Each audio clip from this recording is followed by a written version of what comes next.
अस्सलाम वालेकुम नाज़रीन, नांदेड़ उर्दू न्यूज़ में आपका इस्तकबाल है। चलिए नजर डालते हैं नांदेड़ कोरोना अपडेट की तरफ।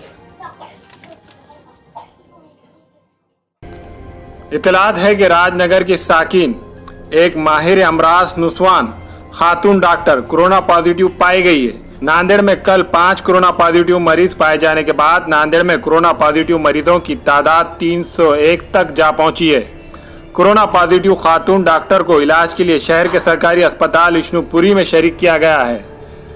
नांदेड़ में कोरोना वायरस से अब तक 13 मौतें हो चुकी है। 186 मरीज सेहतयाब हुए हैं। अस्सलाम वालेकुम, मैं अखिल मिर्जा। हमें उम्मीद है कि आपको हमारा चैनल अच्छा लगता होगा। लेटेस्ट न्यूज के लिए देखते रहिए नांदेड़ उर्दू न्यूज, और न्यूज के पसंद आने पर लाइक, शेयर और सब्सक्राइब करना ना भूलें।